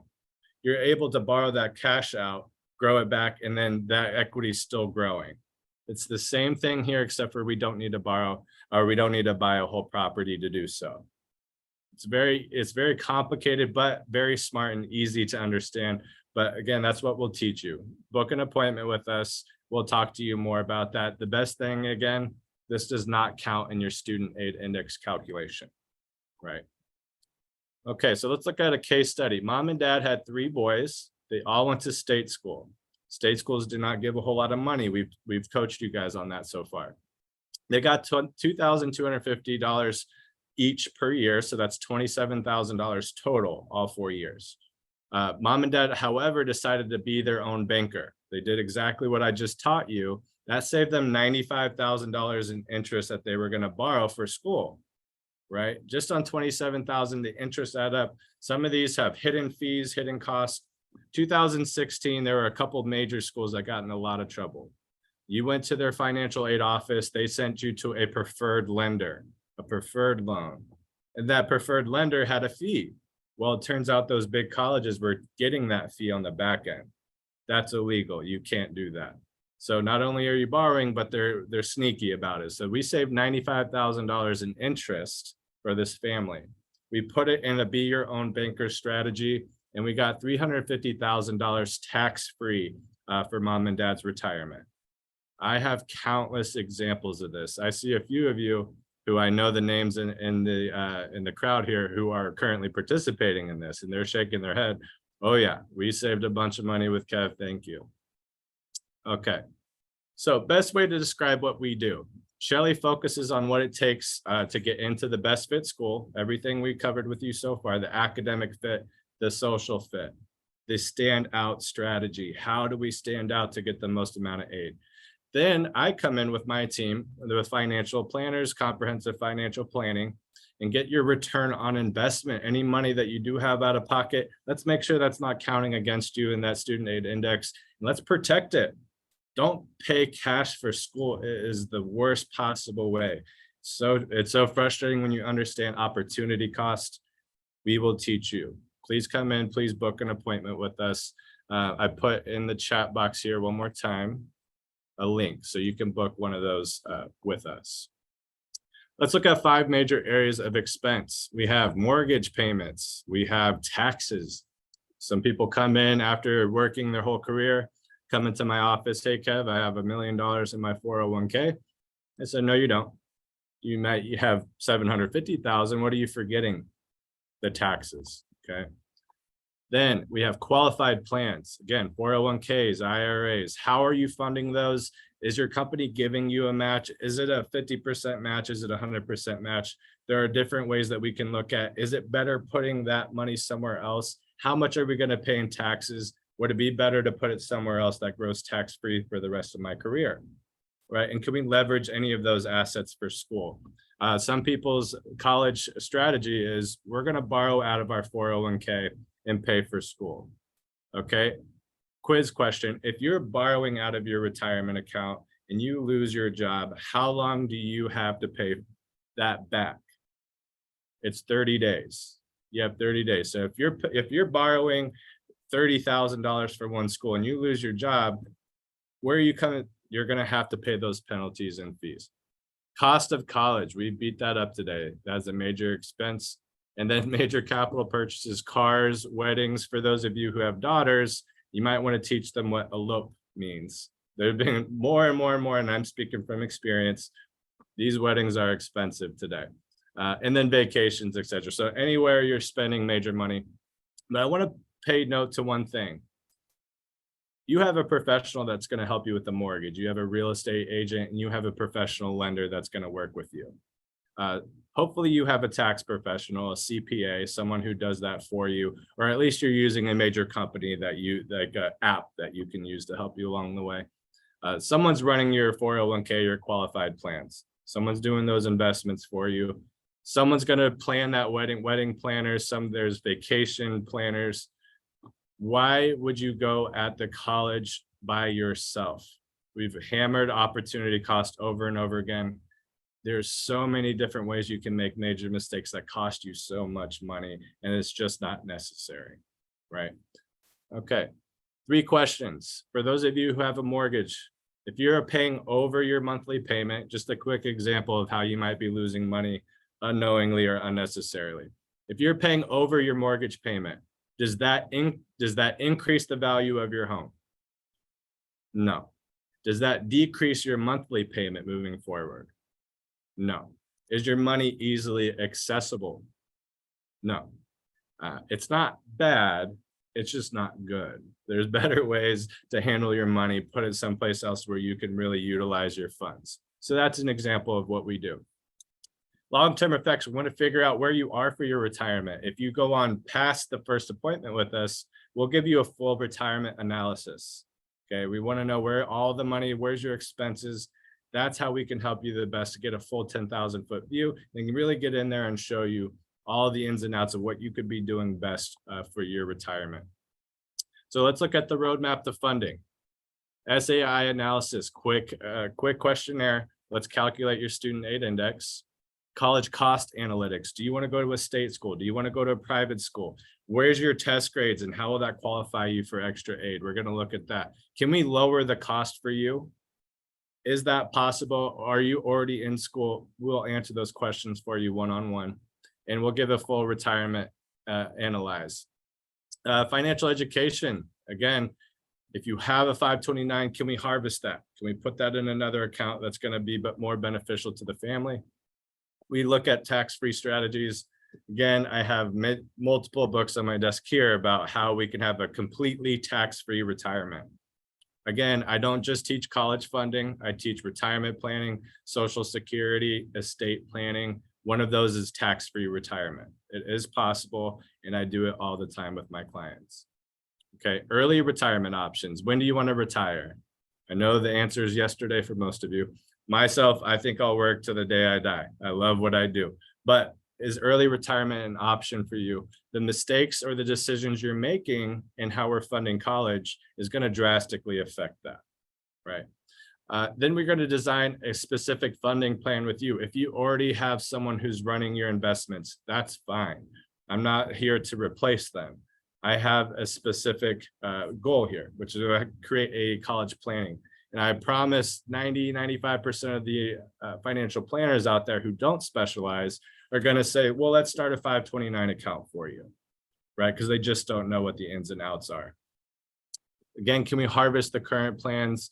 Let's create a college funding account and let's get retirement restoration. Let's put you back on the right track. Okay. Shelley? Okay, to recap, let's talk about a few things. But before we do, I want to remind you that if you stayed till the end, we have a special gift for you. So hang in there. I know this is like drinking out of a fire hose because I do this all day long.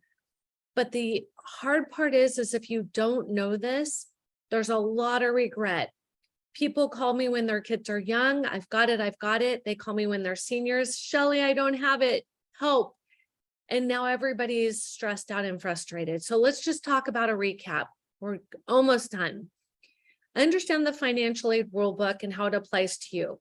Kevin alluded, I've actually read the FAFSA so many times. I slept through several of them, but the ones I stayed awake, it was great until they changed the rules. So knowing the rules of the game, like anything else, gives you competitive advantage. Know which schools have money and which do not. Everybody wants this magic secret, and all you have to do is pick the right colleges.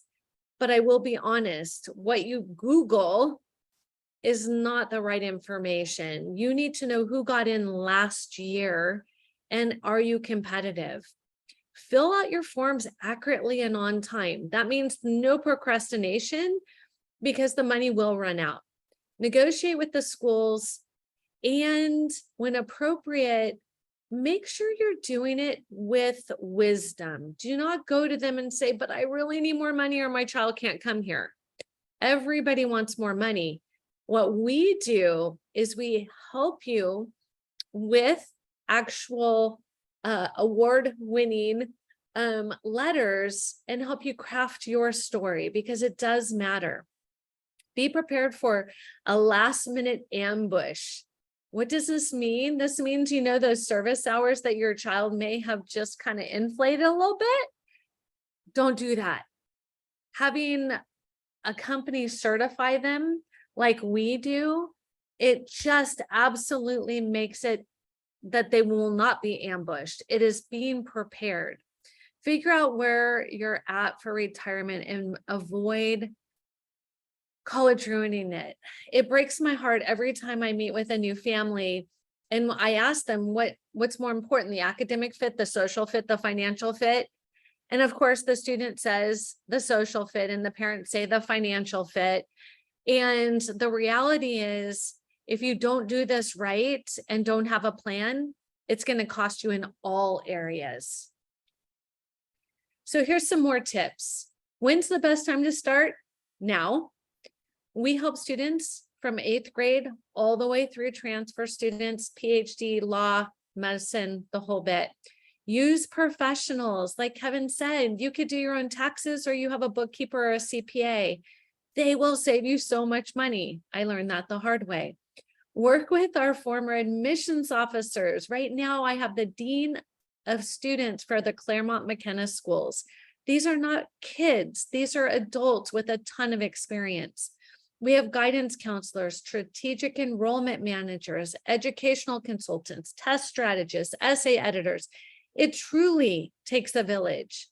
We spend hours. If you were to do this, I can promise you, it took me 20 to 30 hours a week on top of my full-time career. Would you like our assistance? I think this is really what it comes down to, because you could do this alone. We have opportunities that doing it on your own may seem like it's saving you a lot of money, but in the end, it always ends up costing you more because of the mistakes that are made. Do you want to maximize your grants and financial aid?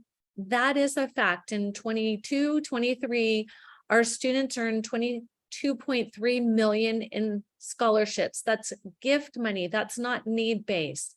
We know where the money is. Let us help you find it.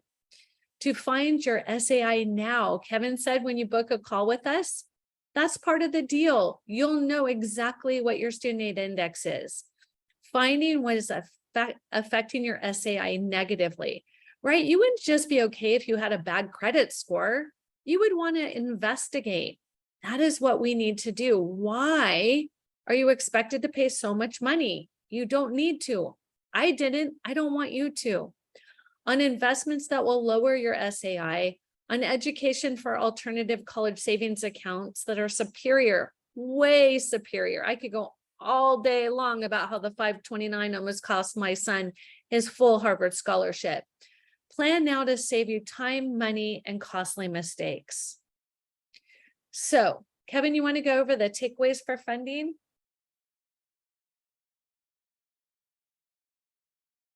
To unmute myself. Again, how are we going to pay?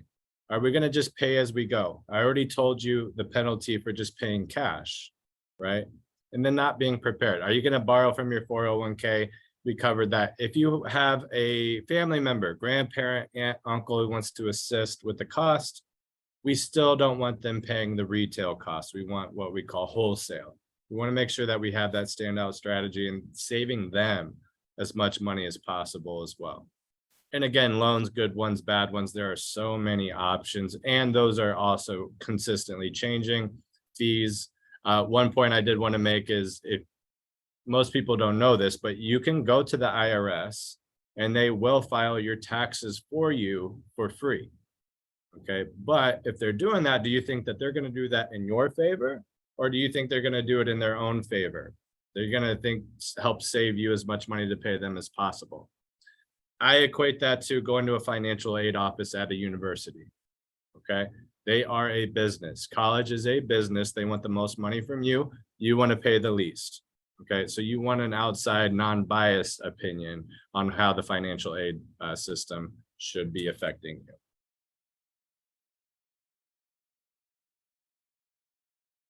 All right, this is my favorite slide because I face this every single day. People call me up, Shelly, I think we need to start planning. So are you in denial? I don't want them to leave. No, no, no, no, no. I don't want to deal with this. I'll deal with it later. Do you just put your head in the sand and go, you know what? Let's just like pretend it's not here. I'm not going to even listen. I'm not going to pay attention. I just don't even want to participate. Do you want to do it yourself? I'm in a full remodel right now, and let me tell you, that is not the best option. Or do you want to use experts? We've been doing this for 15 years. Do you think we would know all of the techniques and strategies? Oh, yes, we would. And because I had to personally do it for my own children, I know everything there is to know. This is an interesting thought.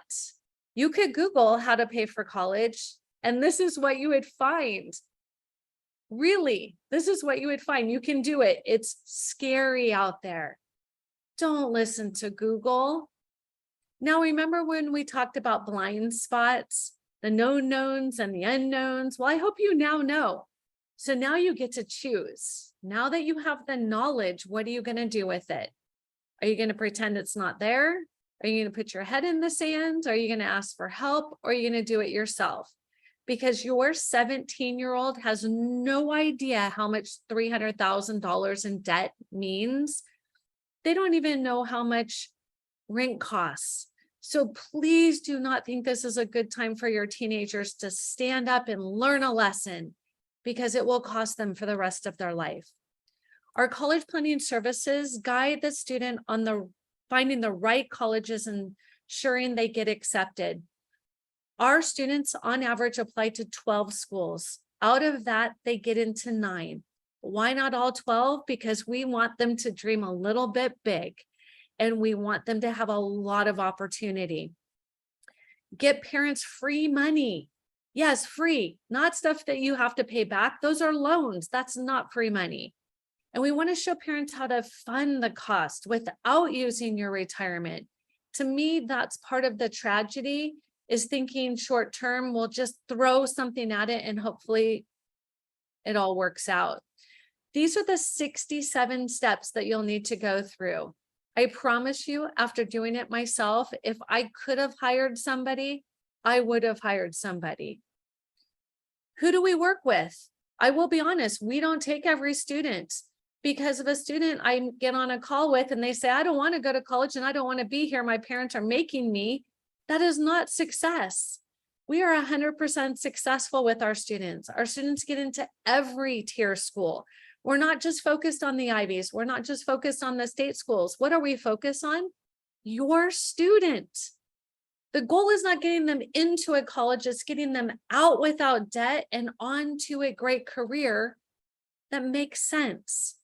We want families that are friendly, students and parents that are serious about college, students and parents that want advice, parents that are serious about not giving up their retirement, and parents and students who do not, perhaps procrastination always catches up with you. We do not want that for your family. All right.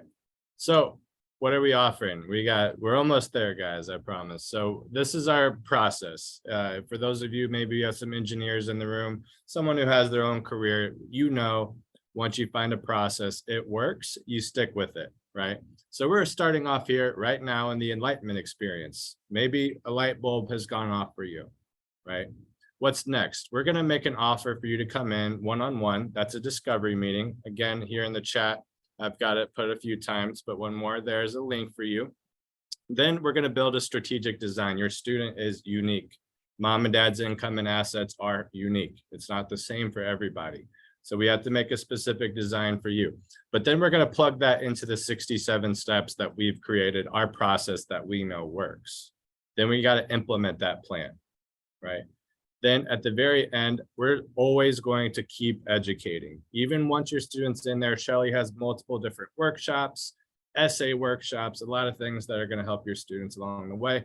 I have multiple different financial workshops. There's not a point in my career where I've learned everything. I'm still learning, so I know I can still teach you guys quite a bit, and Shelly would agree with me there. So we're going to offer a discovery meeting, a one-on-one analysis. I will say, keep your questions and answers in the chat box. We're going to address a few of them here in a minute at the very end, real briefly. We have gone a little bit over our time, but to book a discovery meeting, we're going to calculate, again, your student aid index. We're going to give you strategies on how you can lower the SAI, or how your SAI is being affected negatively, or maybe it's a moot point. Maybe that's not something we focus on. But then we're also going to answer all your personal questions. We're going to meet your student, preferably.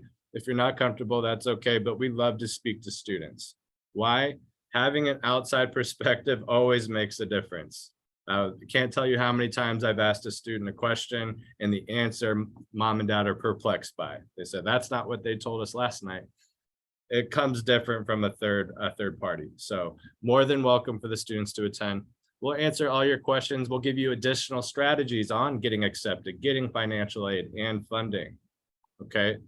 Then we're going to go over how our services could continue to help you. So the value in that discovery meeting is student aid index, initial impact. Maybe you need to work on this. Maybe you need to work on this. And then we're going to offer, this is what we would implement for you if you wanted to keep going with us.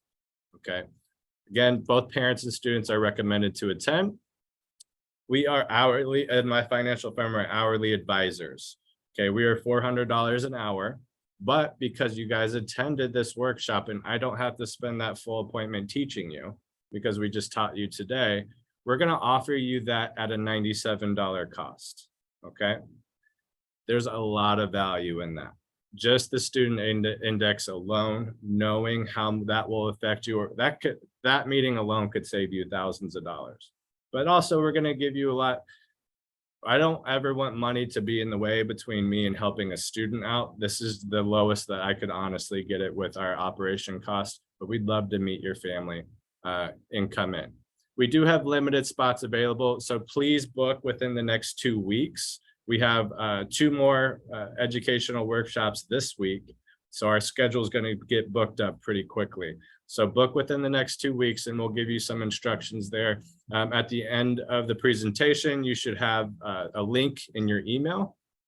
Also, I put the link in the chat box here. So please click that, book your appointment. Don't keep us a secret. If you learned something today, which I hope you did, if we were live in person, I'd make you raise your hand and tell me you learned something, but I assume everybody did. If you know anybody who this would benefit, and you have an opportunity, I know a lot of you have maybe a Girl Scout group or a basketball team or a church. If there's anywhere that you could put together that Shelly and I could do the same presentation in front of, we will give you and your family a scholarship of the value of 100% of those $97 fees that come out of that. So I've had a principal, one of the parents of my students was actually a high school principal's student. That's how challenging this process is, that even a high school principal did not know the right process to go to college. We presented to all the parents from the student body that were willing to attend. That student got over $5,000 worth of the $97 fee as a scholarship for their tuition. Right. So if you know of a group or anything that we could help benefit, it can be in person if it's in certain locations, or virtual via Zoom. We'd be more than happy to schedule and do that for you and get you guys a little bit of extra money involved. But that's not the offer that we're sending out to everybody. We do still have one more offer for another family. We covered 3 sections for you guys today: get accepted, get financial aid, and how you will pay, or funding, right? The how you will pay section is what I do. That's the complete funding, full retirement analysis, full education on How are we going to pay for school? The books, the videos. We're going to do a lot of one-on-one educating and analysis for financial planning. That itself is $1,500 in value or more, because a lot of times I don't just stop meeting with a family until we have that funding plan implemented.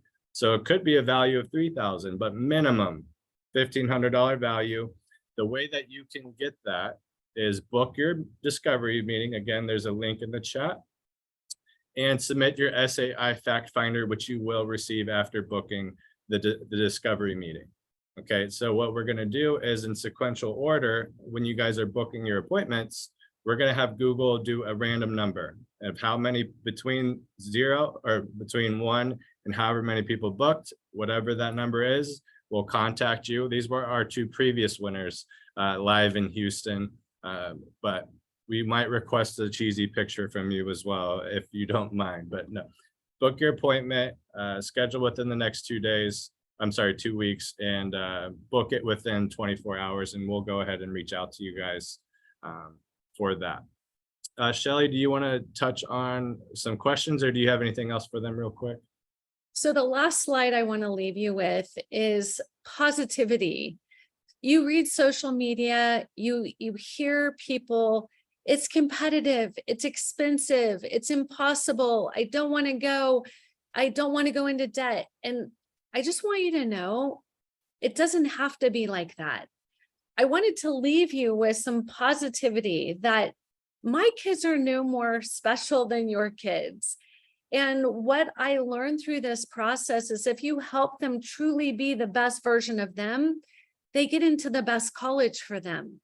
And it is possible. Everybody says it's not possible. And I'm telling you, I experienced it multiple times, and I still do. I have a client right now, just got a full ride to Vanderbilt, and their parents thanked me, and I thank them for having the opportunity. So this is and should be an exciting and positive thing.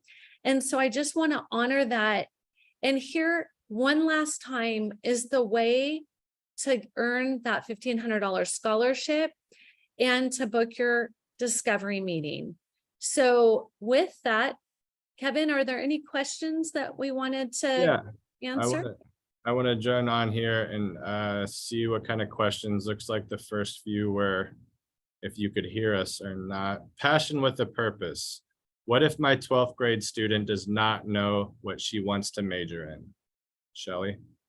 So it's a beautiful thing that you bring that up, because I have a lot of students who most students who come to us and they don't know, because they spend so much time with their face into the screen.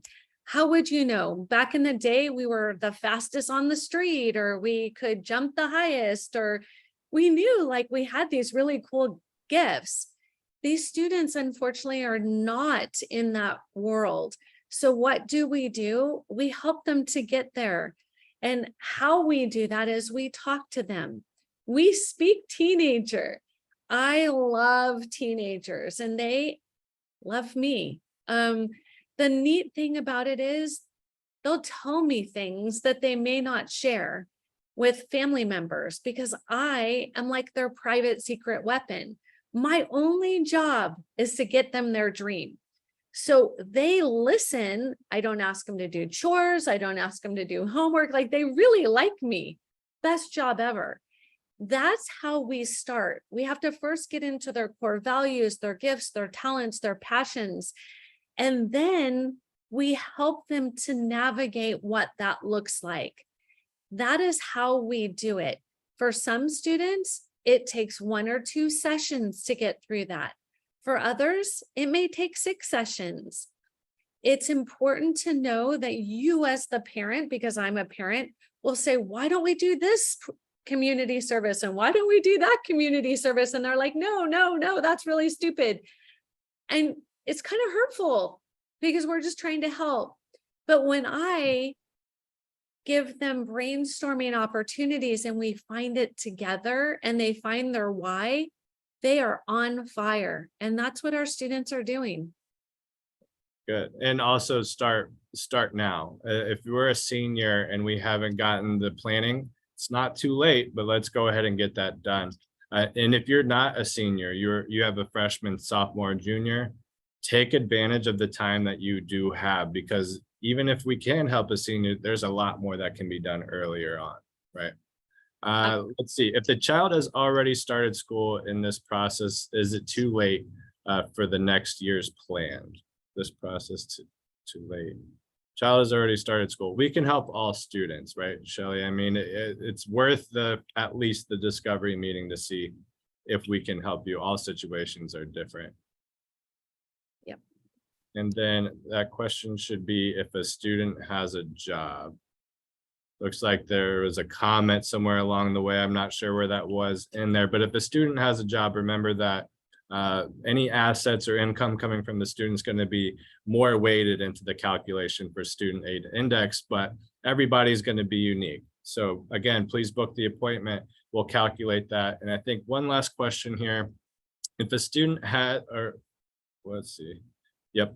If a student has a kid and is contributing to a Roth IRA, does that count against them on their FAFSA? And I assume by FAFSA, you mean the student aid index. It's going to be school specific, right? And so again, we have a quick questionnaire. Complete that. If you want to book the discovery meeting, come one-on-one, and we'll break that down for you in that meeting. Okay. Looks like that might be our last question, but thank you guys so much for watching, and we will be sending out a recording, so make sure you can share that tomorrow morning. You will have that. Make sure you share that with anybody who you think would have benefited from this information, and then also book that appointment. So we look forward to seeing you guys one-on-one. Outstanding. Thank you all. Have a wonderful night, and we appreciate your time and look forward to meeting you.